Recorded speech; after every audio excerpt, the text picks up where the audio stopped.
Je vais plus être où je vais trouver arriéré, c'est-à-dire comme les gens qui disent ouais mais toi tu es de la vieille école et tout, tu comprends rien, etc. Ce qui se passe aujourd'hui.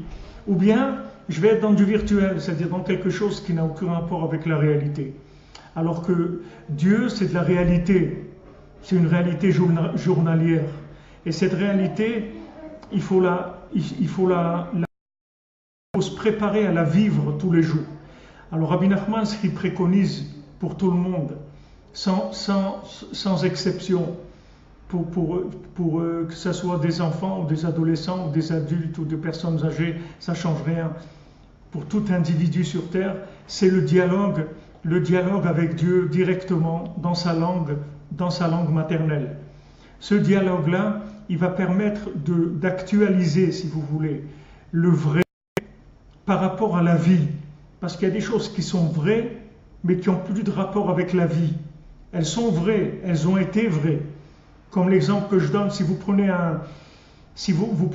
le plus grand médecin qui a vécu il y a deux siècles, si vous le mettez aujourd'hui dans un hôpital, c'est un assassin. Il ne peut pas travailler. Parce que la médecine d'il y a 2 siècles, ce n'est pas la médecine d'aujourd'hui. Il y a des outils qui sont... Il y a des choses qui ont évolué. A évolué, la connaissance a évolué, les moyens techniques ont évolué, il y a beaucoup de choses qui ont évolué, qui ont changé. Maintenant, dans le spirituel, c'est exactement pareil. C'est-à-dire qu'il y a si vous voulez, une évolution ou une révolution permanente.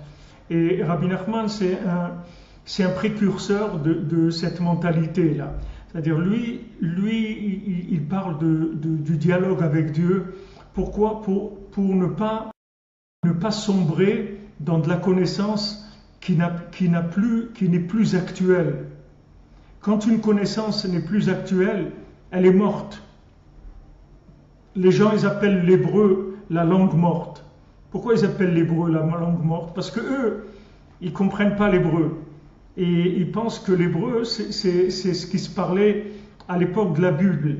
Donc pour eux, c'est une langue morte. Mais l'hébreu, c'est pas une langue morte, c'est la langue de la création, c'est-à-dire chaque chose qui bouge dans le monde ou même qui ne bouge pas, c'est tout avec le langage hébraïque que tout se passe.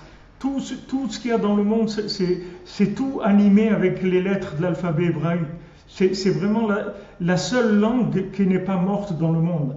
Alors que les autres langues, ce sont des langues de convention, ce ne sont pas des langues de création. Toutes les autres langues sont il y a des mots qui sont des bribes de mots hébraïques dans toutes les langues.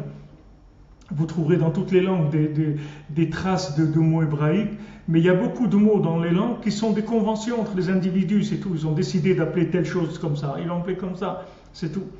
Ou ils ont trouvé une racine en latin, mais toutes les langues sont des langues de convention.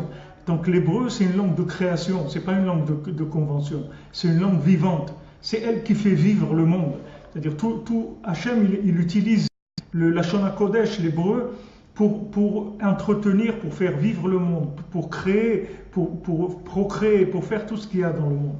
Donc maintenant, Rabbi Nachman nous dit comme ça, quand on parle avec Dieu, même si on parle en français, ça devient de la langue divine, parce que le langage, il s'adresse au Créateur.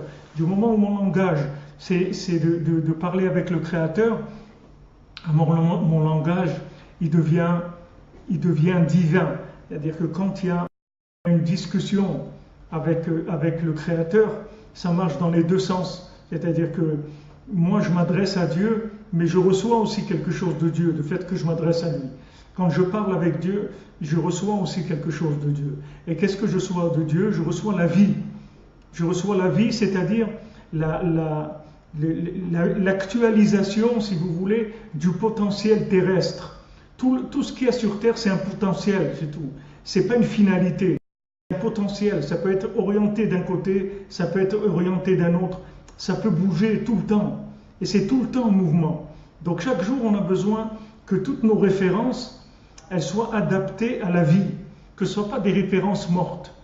Et si vous voulez, le vieillissement, ce qui s'appelle vieillir, c'est se baser sur des références qui sont plus actualisées. Ça s'appelle vieillir. Les personnes âgées, elles vous disent, oui, moi je sais. Les âgés, ils savent tout. Mais c'est pas vrai qu'ils savent tout. Ils savent rien du tout. C'est pas qu'ils savent tout. Ils savent rien. Ils savent des bases de données qui sont dépassées depuis très longtemps. Celui qui sait, c'est celui qui ne sait rien. C'est lui qui sait. Celui qui sait rien du tout, c'est lui qui sait tout. C'est-à-dire celui qui sort le matin à la découverte de Dieu, lui il sait tout. Lui va découvrir ce jour de la création. Tandis que celui qui commence sa journée avec son plan dans la tête, Dieu il va le laisser faire son plan. Mais c'est une vie de mort, c'est pas une vie vivante. C'est une vie d'application de connaissances qui ne sont pas actualisées.